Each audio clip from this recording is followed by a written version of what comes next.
Hey, welcome to today's show. Today, lucky enough to have both my boys on the show with me. Of course, Camden, my co-host, he's here all the time. Yeah. But special show, special edition. We have my oldest son, but he is also older. Braden, former Army officer, former chemical officer, and that is a great lead into what we're going to talk about today is the coronavirus. Braden, Mr. Microbiology, virology, and chemicals can scare you and make your head hurt all at the same time as he explains stuff. We're going to try and make it simple so that us common folks can understand the carbon factors and the viruses and all of those DNA genetic things that go on that he knows that the rest of us don't understand. But so we can get a little bit more educated on what's going on with COVID-19 and our friendly coronavirus. But first of all, I really wanted to do as we start this off is as things just keep raining down and the dominoes keep falling. Camden, give us a quick update on what's been going on, man. Oh, yeah. So a quick update as you put it on your friendly neighborhood coronavirus. So I'm going to run through this really quick and just try to go rapid fire on it so we can get it out of the way. So currently several music festivals have been canceled across the country, including Ultra in Florida and South by Southwest Festival in Austin. Coachella in California has been postponed until October. CU Boulder is among several other universities that have decided to close their campus and finish out the remainder of the semester virtually. The NCAA has decided that all March Madness tournament games will be played without a general audience. The men's and women's tournaments will continue with only essential staff and limited family members in attendance. The NCAA is also looking to move the Final Four to a smaller arena as opposed to Atlanta's Mercedes-Benz Stadium. The College Basketball Invitational, which is the third big tournament, if y'all don't know, has been canceled completely. The World Figure Skating Championship. That's the NIT. Yes, sir. NIT. The World Figure Skating Championship in Montreal has been canceled. The Women's World Hockey Championship in Nova Scotia has been canceled entirely. Professional soccer in Spain and Portugal will continue in empty stadiums. This is also following news that Juventus defender Daniel Rugani has tested positive for the coronavirus. Both San Francisco and Seattle have banned gatherings of 1,000 people or more in the metropolitan areas. The NHL, MLB, NBA, and MLS have all closed off their locker rooms to non-team and staff members, basically closed off to reporters. Ironically, during one of these out-of-the-locker-room press conferences that have been going on for a few days, Utah Jazz center Rudy Gobert found the new setup very comical, and while making jokes about it, he wiped his hands all over the tables and over every mic at the press conference. 2 days later, Gobert would test positive for the coronavirus. Now, let me just stop you right there because Braden and I had this discussion just before we started recording. This is the atypical thing, like when you're out driving. Okay, so if you're a good driver, generally speaking, you're not going to have an accident. But you got to be worried about the dumbass out there that's been drinking, screwing around on their phone, or whatever. This guy, Rudy Gobert, he gets the ultra dumbass label. Arrogant, dumbass, and selfish. And this morning we hear about a family who got on an airplane, flew to West Palm Beach, got off the airplane, and then declared that they had tested positive to coronavirus. Now, if you got staycation in mind, I'm okay with that, right? It's a little selfish, but, I'm thinking self-quarantine in West Palm Beach versus New York. New York, yeah. I'm okay with that, stay vacation. But you know what? Again, selfish asshole who only cares about themselves, same thing you got to worry about in this case. Oh, yeah. And the weird thing is, so I'm not sure the exact details. I'm sure we'll get it more. But Gobert would test positive 2 days later. They were actually out on the court. It was 30 minutes before tip-off between the Utah Jazz and the Oklahoma City Thunder. And they're all out warming up, they had to kick all the fans out and put them all in the locker room, bring all the players into the locker rooms. All of the players from both teams have been quarantined inside Chesapeake Energy Arena in Oklahoma City since then. And that led into, which was the biggest development in the last 24 hours, the NBA, after signaling that they were going to go on but not have any fans in attendance, they have now decided that they are going to completely suspend their season, not cancel. So we don't know the full details on what the suspension means, but they have suspended their season entirely around the country, the entire season. So that's huge. And I know I'm only scratching the surface as far as different events and things have been canceled. I know Six Nations rugby, the only Six Nations game going on this weekend, if it's still going on, is Scotland versus Wales. Everything it has not been canceled as of yet. So Scotland, Wales is still going, which, by the way, silver lining on that, if Scotland wins, guess who's Six Nations champion?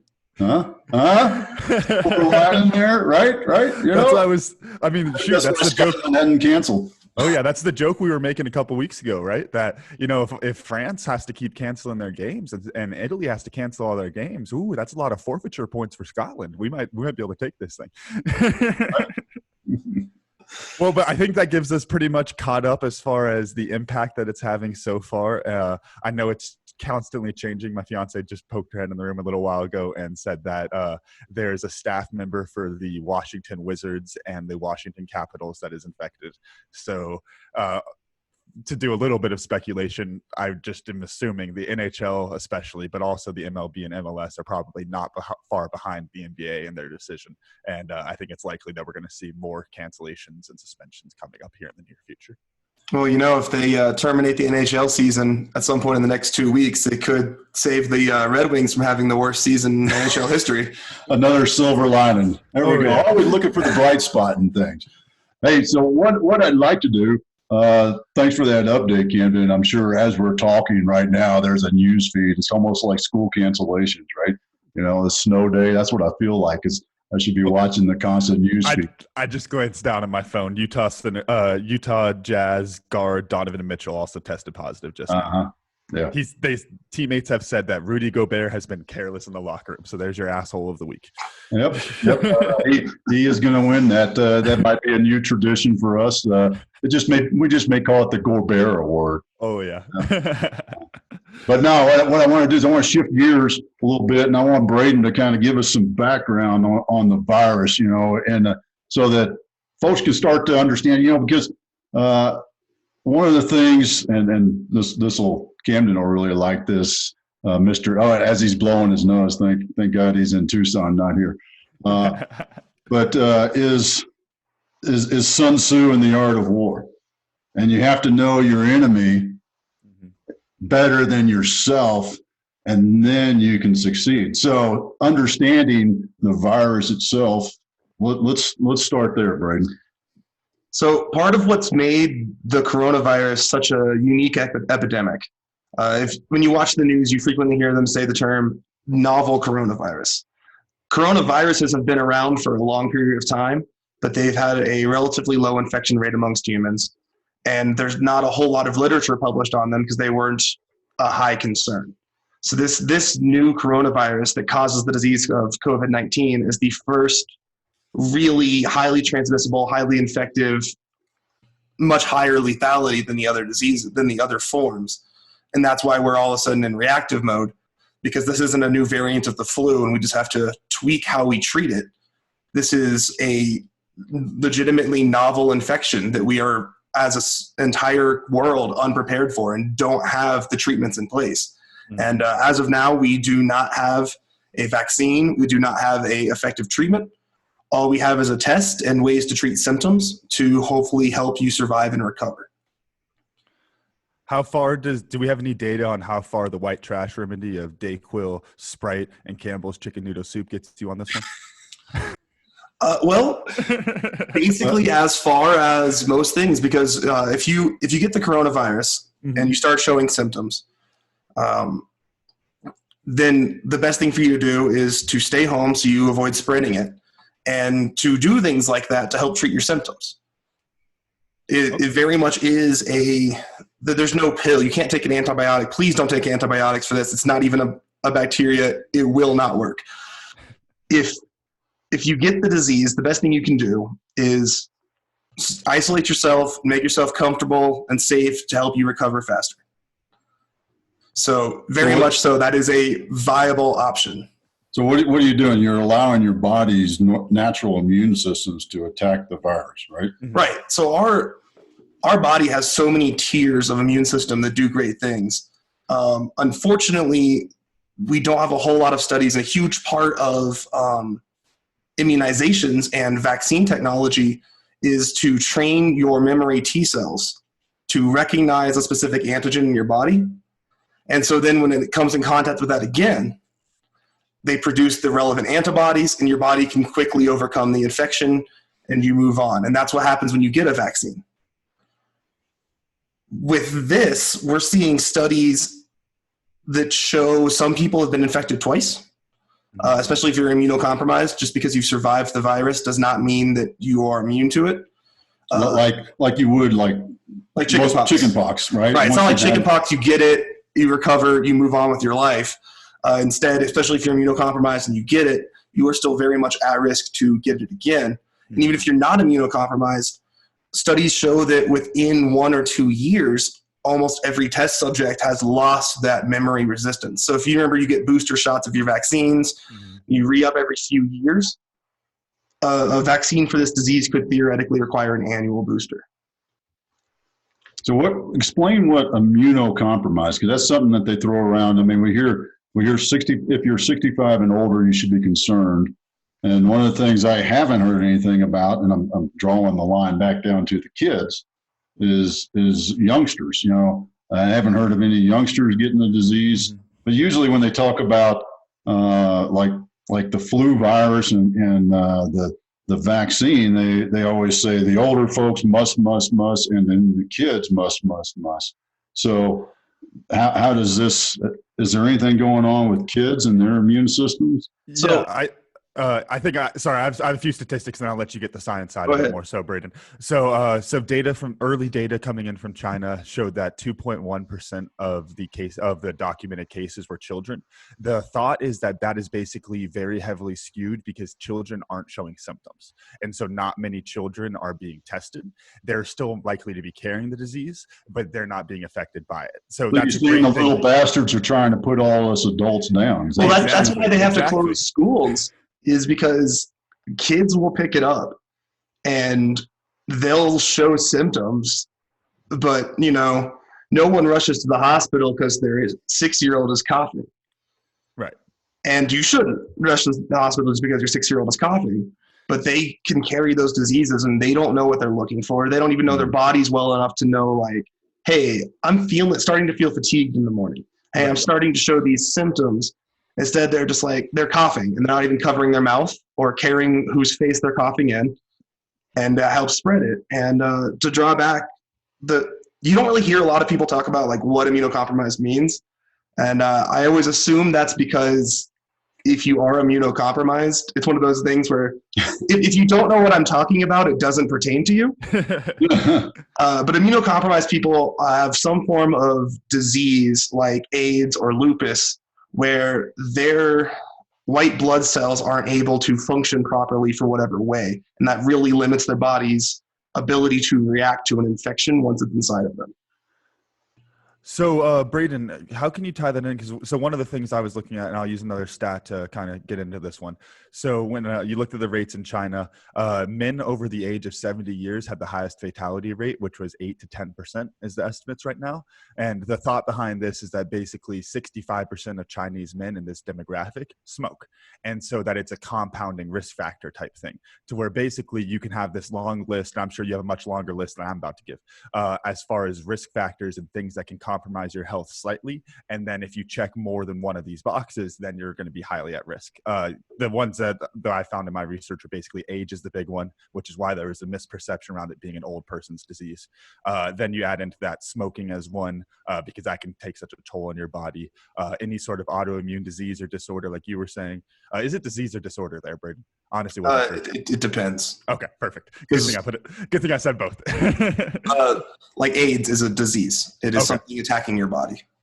Another one is obesity, then diabetes, and then anyone battling a chronic illness. I know we know someone down here in Tucson that's self-quarantining themselves because they're a long-term cancer patient. And even though they're not having any symptoms, they really can't risk being out and catching anything. And then just to kind of give one more thing before I send it over to you, Braden, with these risk factors, this is something we try to think about, and I think we can get a little bit on our high horse about this in America, that, we have a healthier society. We're not looking out for all these basic things. We wash our hands. We have all this kind of stuff, right? But one of the biggest risk factors is obesity. And if it's obesity and age, you're looking at people 40 and 45 and older are ones that are getting hit hardest by this disease in all these countries. And 45% of Americans over 45 are obese. So that's two huge risk factors right there, that it's one where I'm not trying to stir up the panic, of course. I know we'll talk more about that, but it's basically don't act like this is nothing.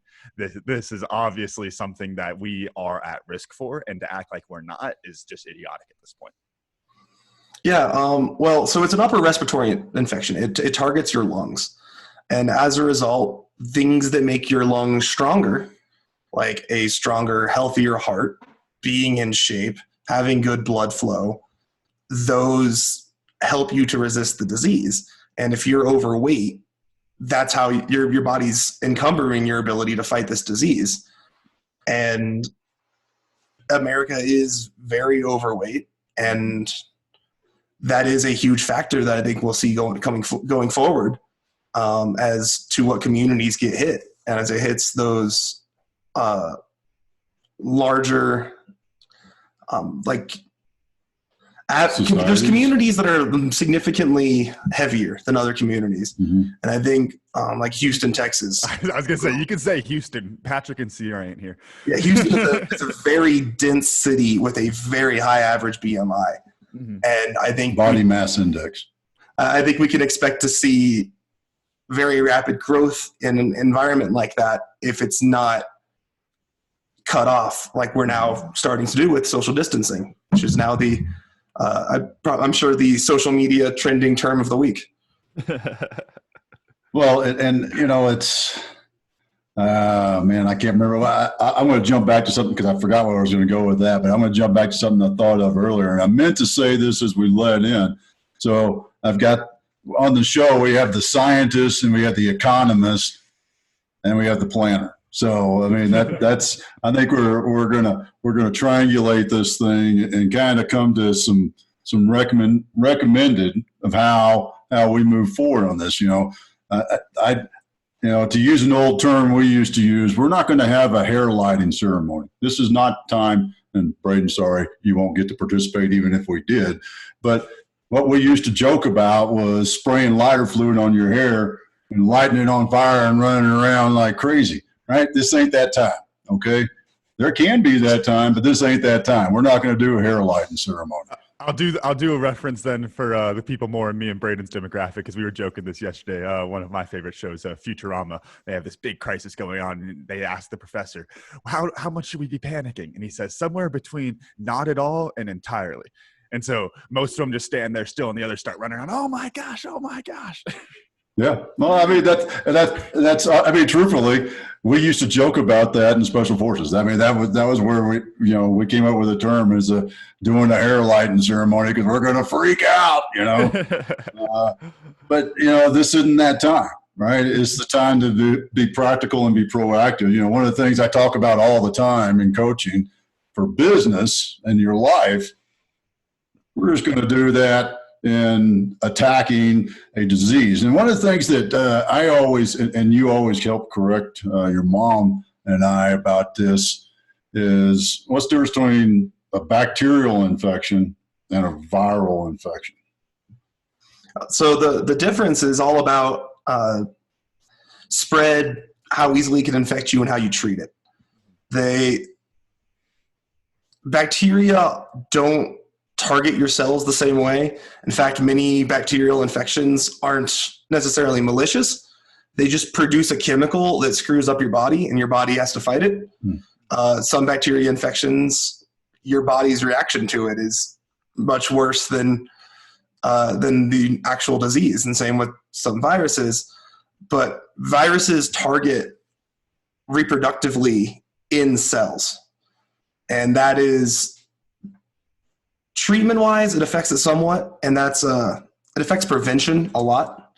Antibacterial medicines or antibiotic medicines, antibacterial soaps and surface cleaners can be really good for cleaning up bacteria infections, but a viral particle is not only 1,000 times smaller than a bacteria, but is very difficult to kill. And because it doesn't really live, it just exists.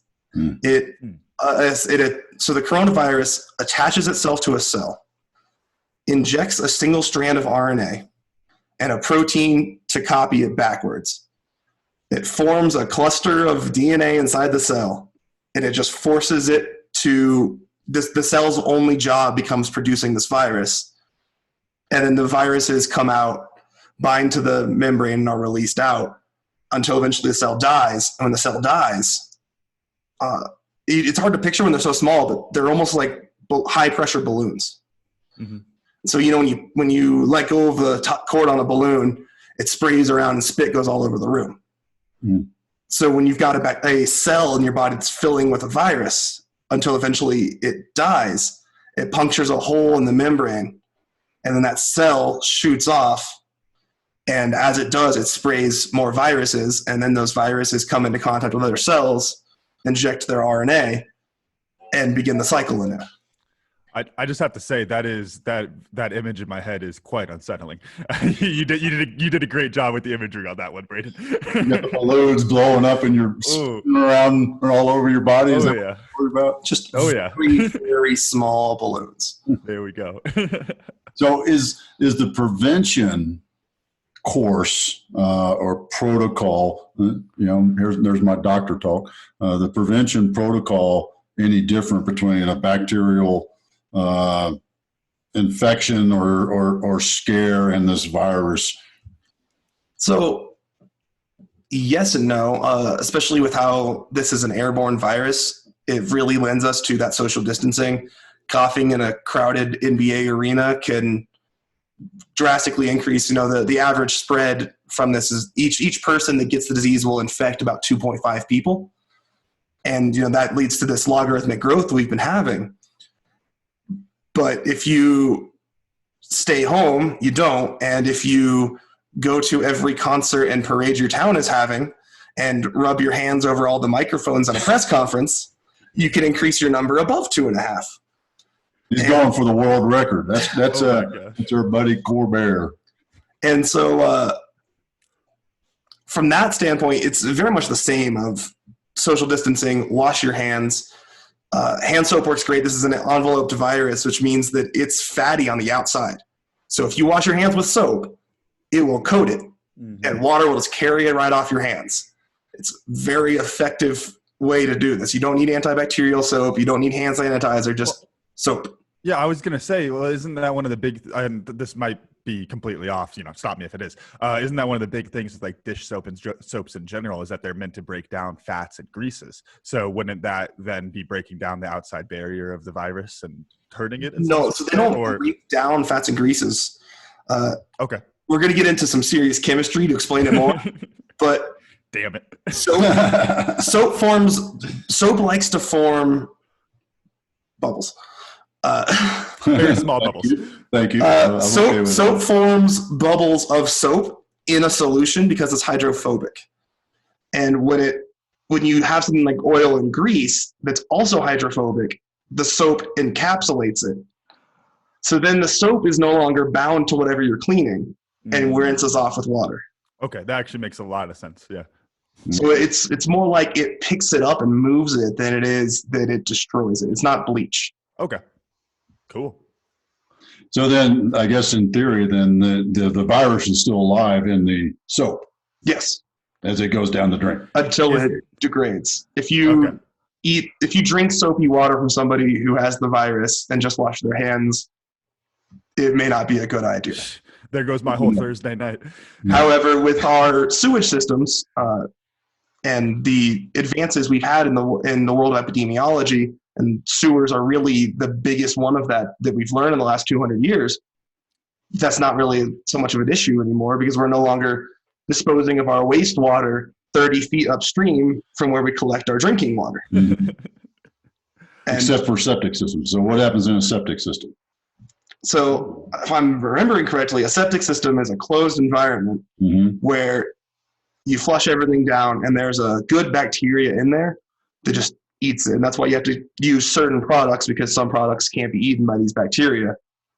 And then one would assume eventually it has to fill up with something, but I think you've been lucky with that so far. Oh, yeah. So we don't need to worry about septic coronavirus super bombs that are going to be going off in the future. If your septic tank is leaking, is seeping into your groundwater, then that is a problem. But that was a problem in 2018, and it was a problem in 2010, and it will probably continue to be a problem long after we've cured this disease. Yeah. All right. Well, someone write this down and call our Hollywood friends, because I think we're just about there on a screenplay for this one. The septic super virus. Exactly. So, just realistic enough to be scary. How do we know how long the virus lives outside? That viral cell that's sitting on the desktop. How long does it survive uncontained, if you will? So we're currently studying that. Trying to get a better idea. It's really hard because viral particles are so infinitesimally small that it's difficult to isolate them. It's difficult to run tests with them. There's two main different kinds of coronavirus, and each one has to be grown in a completely separate medium in a lab environment. And so it's difficult to really know, because we basically have to leave it out for 5 days on a metal surface in dry heat, come back, swipe it, see if we can get it to regrow, and then test for the virus in that. It's not a quick, easy, exact science. This isn't, I put a fruit fly in a bottle and I check it every hour and see when it dies. And that's how long fruit flies live in bottles. Right. It almost sounds like, and I'm going into my farming a little bit on it. It almost seems more like if you were going to have a plant that died, and you had a tree in the backyard that fell down and it died, and you're like, oh, well, the tree's gone. But very realistically, some piece of that tree or a seed from that tree or something along those lines may sometime down the road lead to more growth. That's to take into a little bit of analogies that you're talking, because you're saying basically that it might not be there in its full function, but it's there enough to grow, basically. Well, no, because so a virus, you can't wound a virus. It's got a virus is literally a envelope, a RNA or a DNA molecule, or a couple, depending on how big the virus is, and a molecule or two that helps breed them. You can't wound it. You either destroy the molecules composing it enough that it stops being a virus, or you don't. Okay. But it's not a complex system. It's a simple single entity that just multiplies as single entity. You can cut the arm off of a person and wound them, and they're not dead and they're still a person. But if you cut a virus in half, or just even really puncture it, it's done. Okay. And a big part of that, so proteins degrade over time. And so eventually those proteins degrade when left out, and environmental factors play into that. And I actually really want to touch, for anyone listening, because I've seen things that talk about how it can survive for 5 minutes on hands and 30 minutes on metal. And I have not seen any scholarly sources to support that. Mm-hmm. In fact, some scholarly sources are saying that on dry surfaces, it can persist for 3 days. Which is, don't lick things and wash your hands. You should be fine. Don't lick things. You heard it here first. Yes, that's right. But don't be believing stories you see online and be like, oh, well, it's the morning and no one's been here yet. And I saw that it only lived for 30 minutes on doorknobs. So I'm sure I can lick this doorknob. But what we do have, what helps kill it so much faster in the world, is the virus reproduces using RNA. and injects RNA into the cells. And what's RNA? So DNA is deoxyribonucleic acid, is the coding system that is life.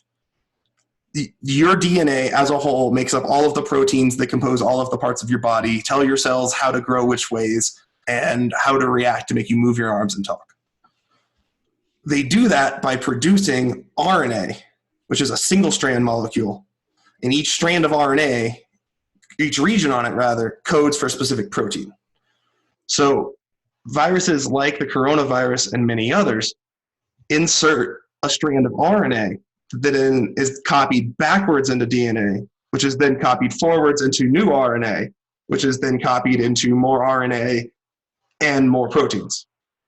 Thus how it reproduces. That's thus building the actual virus again. Mm-hmm. From start to, it basically it doesn't give you the book on how to make it. It gives you the outline and author's notes on how to make it. Then your cells are forced to piece it together and start making it. So they have to build the book that tells them how to make it, and then they have to make it. But these kinds of viruses have existed for millennia.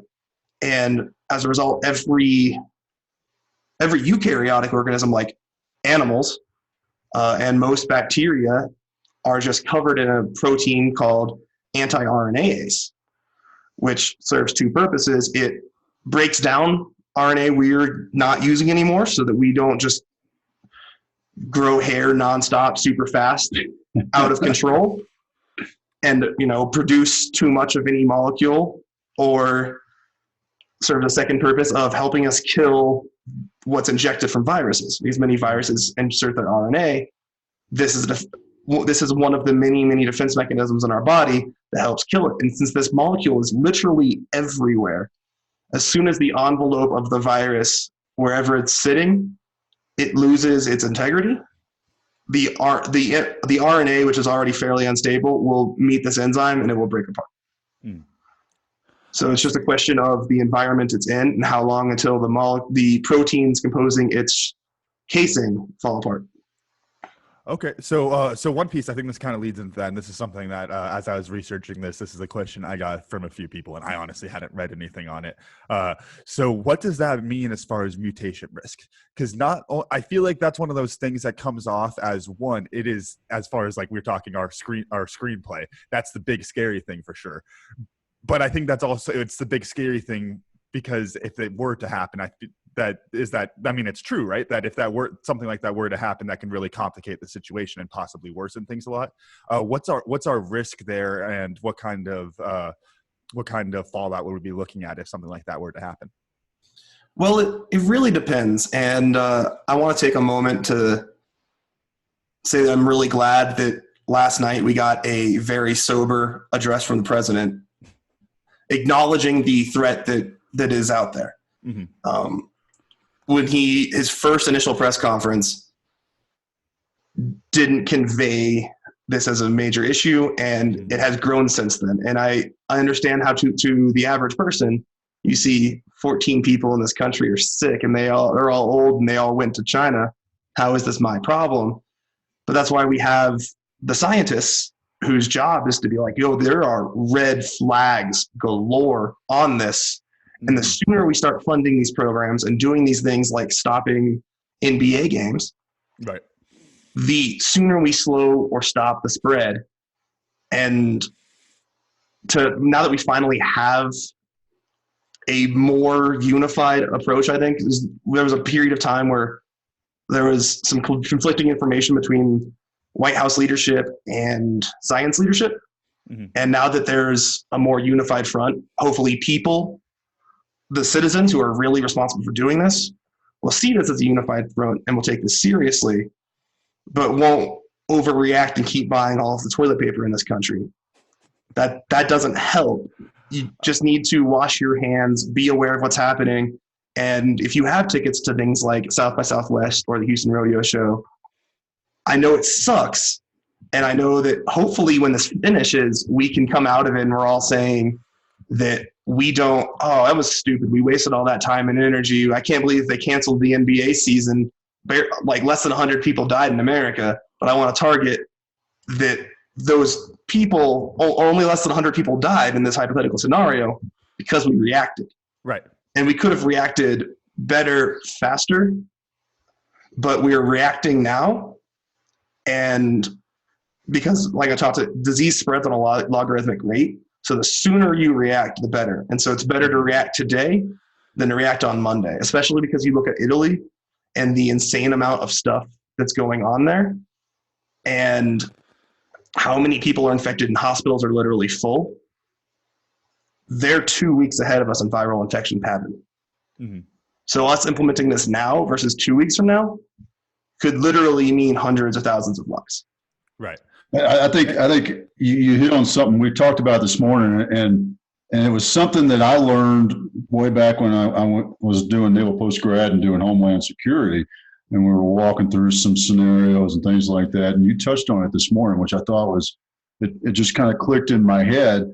It's the overload of the hospitals. So there's the death factor of the virus itself, but there's the second and third order effect. Because if the hospital is overloaded, the emergency room is overloaded, and they're in, like you talked about this morning, in a triage mode, and then I've got some other injury that happened to me, where is my level of care? How do I get in there? If I'm in a car accident and the hospital beds, the hospitals are completely full of coronavirus, every bed in the hospital, or a heart attack or whatever, something that happens, in a very short period of time, an unplanned, non-planned surgical thing, that sort of emergency, the hospitals are overloaded with the virus. There's a second and third order effect that I could see happening more and more. Yeah. Right. And that's one of the big things that when you look at it and everyone says it's not that big of a deal, it's not a huge deal right now where we are.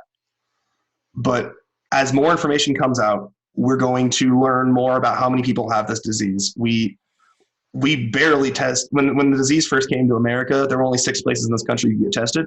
Mm-hmm. So the actual number of people, as we start pushing more and more tests out, will become more accurate, but will never fully reflect the number of deaths caused by this, because there were a lot of people dying of older people dying of pneumonia in January, and nobody looked into, is this a new disease that we should be studying?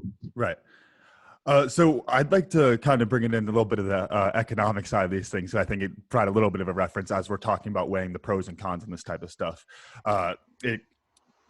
So as we're weighing the pros and cons of different things, it's a huge multifactorial problem, obviously, one of the most complicated things you could possibly be trying to solve. And that would be throwback to Phil Hayes, multifactorial problem solving. Exactly. There we go. Yeah. But so when you're looking at a problem like this, you can try to break it down into different areas and try to pull different metrics. But I think the fundamental thing we're looking at, and this is something you see all the time, is that the only way we could really find out if these control mechanisms work is to have randomly select half the country to stay home and have the other half of the country go out and see what happens. And that's never going to happen. And that's never going to happen anywhere. And so all we can do is take the numbers from what is happening and err on the side of prevention. So that being said, I want to give a little bit of financial reference points. And so these are numbers I've pulled from different statistics online about a few different things. We'll kind of go through them. So basically, if you look at it, so I did all this work before the NBA completely suspended their season. I was doing it based on the no general audience idea. So if you cut out the general audience to an NBA game, you're looking at cutting out about 15,000 to 20,000 spectators on average per game. An average NBA ticket is $100. So you're looking at about $1.5 to $2 million in ticket sales that are lost per game. Okay. Ooh, that sucks. Poor Mark Cuban, right? Then you extrapolate that through the rest of the season. You're multiplying that by 5 or 10, depending on how many home games each team has left, and that varies.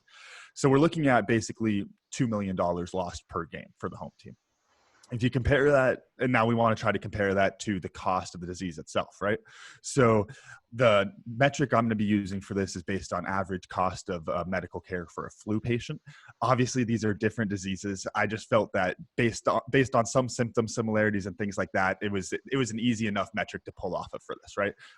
Braden, you could say this is, increase it by 20% or whatever due to, science words, whatever. But so we'll stick with $1,000 for now, right? So you're looking at $1,000 per flu patient or per coronavirus patient in this case. There's about 330 million Americans in the U.S. Since we know it's affecting adults mostly, that's 89.16% of Americans are adults. That's 294 million adults inside America. Now, if you adjust the statistic for the estimated infection rate for the entire country throughout the next year, the statistics that's being thrown around right now it varies some from source to source, but 40 to 70% is the statistics that's being thrown around of people who will be infected, adults who will be infected. That number is based off of where we're at right now and does not account for any sort of control mechanisms. So I dropped that down to 20% just to give ourselves a little bit of a benefit of the doubt of handling this thing. So if you take that 20% of the adjusted infection stat, that's equal to 58,845,600 adults in America that are estimated to catch this disease. If you're looking at $1,000 per individual, you're looking at $58.9 billion in care. And that's assuming that it's as cheap to care for as the flu. And I'm sure there's plenty of reasons why it won't be. That's 1.6% of our annual healthcare costs right there in just one little disease. So as much as not going to Coachella or, not losing your $100 ticket to the Phoenix Suns game might suck, you're really looking at so much more of a cost in the long run. Not to even count, like the other stat I want to put in, and we'll have to do this for part 2, was freaking sad. It's the sad part about it. And Braden, you and I were talking about Spanish flu, how much do funerals cost? Because you also have to count if 4% of these people die, then you have to account for all of those funeral costs in there. And not to even mention, like you were saying, Dad, the second and third order effects of all this stuff. I mean, there's the economic impact of millions of Americans being hospitalized by a disease or dying. Exactly. Just the decrease in productivity is huge. And there's so that's my point. I kind of wanted to get a little bit of the economic analysis in there. I'm sure Stephen Dubner at Freakonomics will not blow me out of the water with something much better next week on his show probably.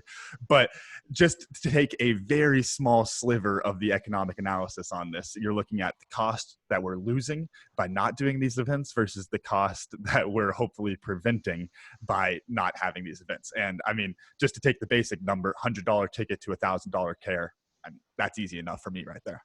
So I want to kind of wrap up part 1, but you just said something I want to jump on and show that I actually listen. Don't get caught in the sunk cost fallacy, right? Mm-hmm. You paid that $100 for that ticket. What's it worth if you're sick and if you get somebody else sick and somebody else and somebody else? And what if you're sick and you're, like we've talked about, that 4%? What if you're part of that? Right. So you already spent that $100. It's not worth anything now. Most of those venues are giving that refund too. So you're just looking at, I don't get to watch this game. Right. And to that point, and I know I gave a little shove at Mark Cuban earlier because I was watching a bunch of videos of him. He actually seems like he's doing a really great job. They're going to be paying all of their part-time and full-time employees that are missing out on all of their work because there's no games anymore. He said that he's going to be paying them all working from home, trying to set up volunteer work and those things. So basically had paid volunteer work fighting the cause. So I thought that was a little cool thing to give Mark Cuban a little shout out for how he's handling that.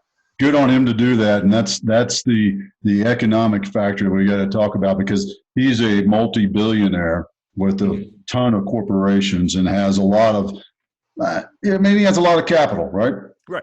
In the small business world, you don't have that kind of capital, and that's where I think we're going to see the biggest effect, because small business is the economy of the United States. Mm-hmm. I've started thinking about it, and I haven't made the adjustments yet, but I was planning on going door to door on Sunday.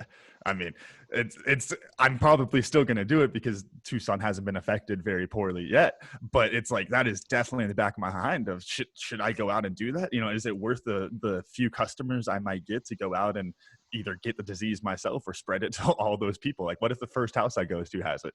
Like, then that's just terrible. But exactly though. But as a small business owner, I'm weighing the pros and cons of I really need to be out there though, and so that's gonna be a huge dilemma for business owners all across the country and around the world. So as a wrap up to this, like you already said, part one, and we're going to do part two in the next couple of days.